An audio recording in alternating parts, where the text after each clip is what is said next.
Coming up on Mountain News this morning, while the holiday season can be inviting for most, folks recovering from addiction often feel alone.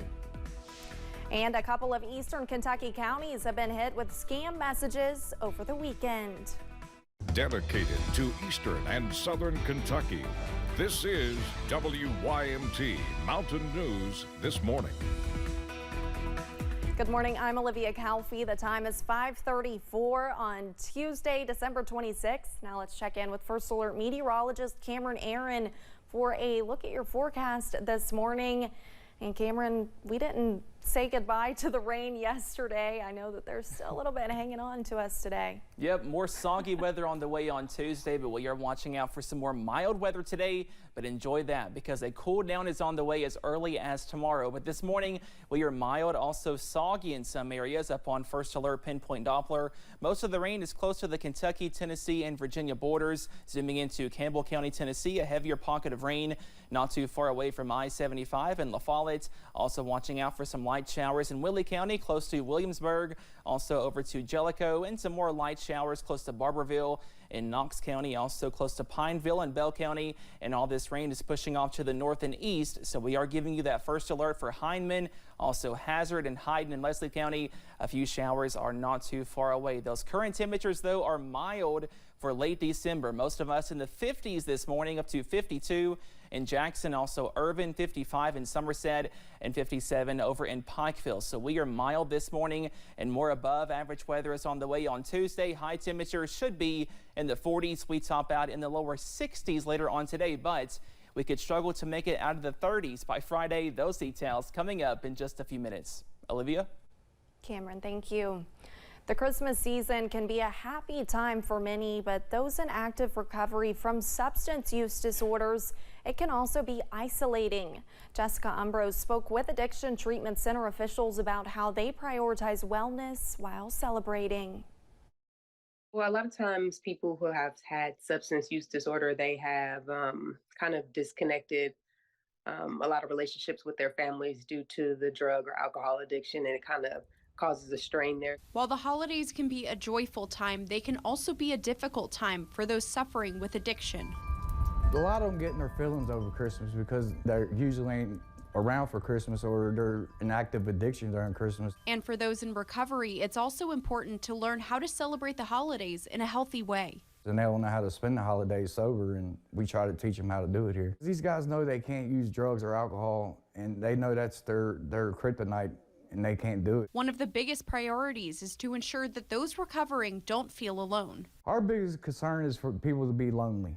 And that's why we, last night, we had a slumber party last night for Christmas Eve, so everybody slept together in this house and watched movies and football. With the hopes of creating a network that can be relied on throughout the year on the path to recovery. That gives them a sense of community, and, you know, having to share a meal with people who are going through similar situations is always a good thing. So we just try to keep our doors open and make sure that they have a sober place to come and stay. In Lexington, Jessica Umbro, WKYT. If you or someone you know is struggling with addiction, assistance can be found through various different organizations across the region. Firefighters with the Manchester Fire Department had an early morning call yesterday. The firefighters were called out by Clay County E911 to a large pile of railroad tires on fire. Officials said on Facebook 60 to 80 tires were involved in the fire, with hundreds of others nearby. This is off Paces Creek Road. The fire department got in touch with CSX about the incident. A brush fire in Laurel County kept East Bernstadt fire and rescue personnel busy Sunday night. Firefighters were dispatched around 6:30 Sunday to a brush fire in Cromer Ridge. Officials said on Facebook that several acres burned. More help had to be sent in due to rough terrain. Fire officials say Federal Forest Service officials were notified and will monitor the area. A scam alert last night from Buchanan County, Virginia.